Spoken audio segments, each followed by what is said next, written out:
Don't kill the messenger. I'm telling you guys right here, you're not going to be happy to hear this. But yeah, Highway Patrol, they're getting ahead of this. This is out now. They believe by next year, they know something we don't know.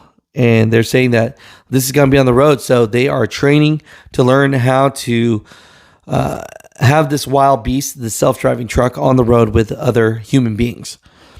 Some questions people are asking. Why the heck does it have a sleeper berth if you don't need a driver in it? Another one, how does it feel? Another one, how does it pre-trip, post-trip? Well, we'll talk about a couple of these things here. But yeah, this is coming. It's coming very soon. Let's get into today's video. This one has a lot of truck drivers feeling very emotional about this, and I would agree with them. Now, I would like to make a quick disclaimer on my opinion that I think that 99% of trucking jobs are safe, that you need a truck driver in it. But I would say that for those long runs, almost like how the train works, those jobs, yeah, that they could be taken over. And to be honest with you, they have been taken over as a pilot from Aurora already. And so where's the future of this? Just want to read this to you and you guys tell me what you guys think. But the Oklahoma Highway Patrol is getting ahead of this and learning how to communicate and operate with Aurora self-driving trucks in the wild.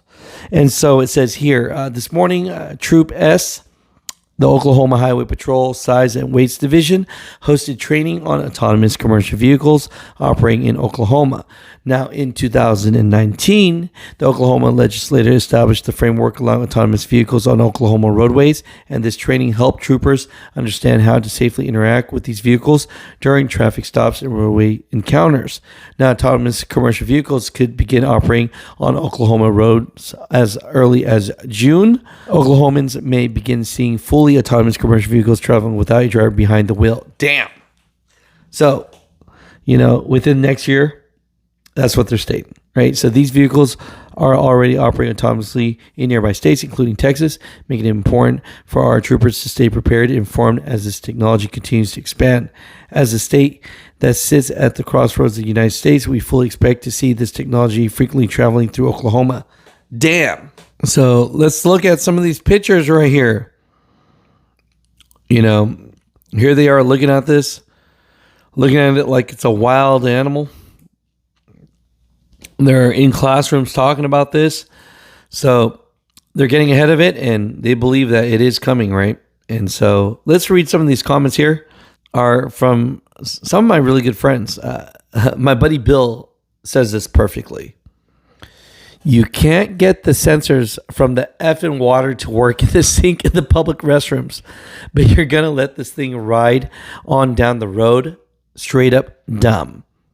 And the reason why he says that is because these mirrors and the way it's going to operate, they call it off of like a sensory LiDAR system.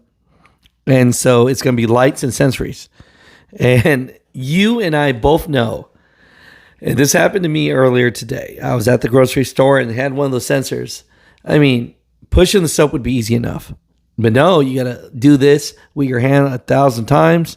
Then you got to do this 1,000 times. And then you want to wipe your hands. Then you got to do this.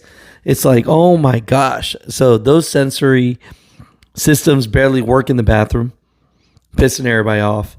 And now they want to have these 80,000 pounds or more of death machines on the road with sensory LiDAR, radar systems, right? And so let's see how they feel about that. Now, Matt says, what happens when it breaks down? Who sets out the reflective triangles? We had a conversation about that. They put in public comment stating that they want to have some type of stick that just flips out of the trailer. But, man, I don't know. And this one right here, I mean, people ask this question all the time, and I agree with this. Did any one of them ask why driverless trucks has a sleeper? I do want to see the replies on this, see what they say. Planning ahead for a failed system. The redundant computers take up the sleeper area. The bunk is usually removed and the computers are mounted at the back wall. There's a lot of electronics in the trucks because of the LiDAR, radar, and cameras. Hey, okay, that kind of makes sense. That does make sense. Came here to ask that too. I believe they're most regular trucks, just autonomous technology. They probably have the sleeper because they have a driver riding in them for a while, testing them out. Let's see what else people say. I believe they're regular OTR trucks, just driverless technology. There are several stories from news channels on Facebook today. It's coming. So another person writes, who feels it, kicks the tires, checks the oil. Now, this one, I'm thinking for the travel centers, right? So the first line of defense that really could be for the truck driver is going to be the travel center.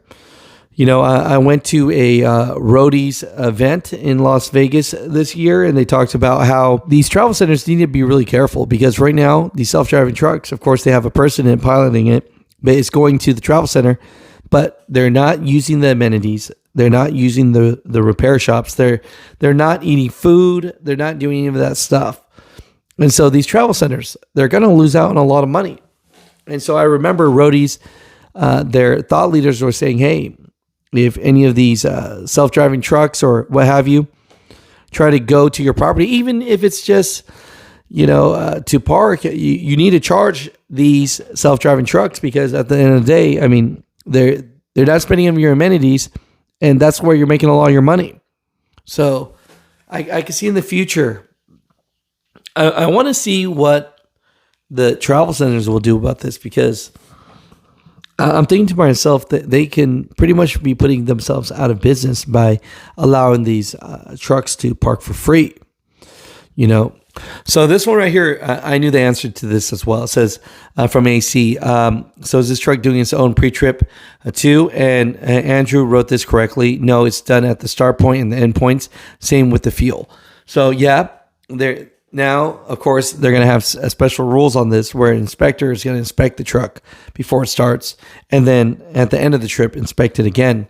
And that's how they're going to fuel as well. So it's I don't know, man, how I feel about this. I don't like it.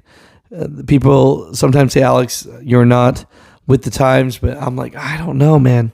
This one's just weird.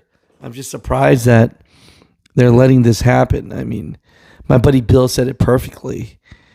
The sensors at the damn bathroom don't work well, but you want to put 80,000 pounds on the road. Yeah, in perfect condition with the pilot, as far as the truck driver on the hands, barely on the wheels or whatever. They're not seeing many issues, but something weird is going to happen, man. It's going to kill a whole bunch of people. And it's just crazy to see that. The shippers, they want to get ahead of this and use this technology. Mutha Trucker News. News. Mutha Trucker News. News. Mutha Trucker News.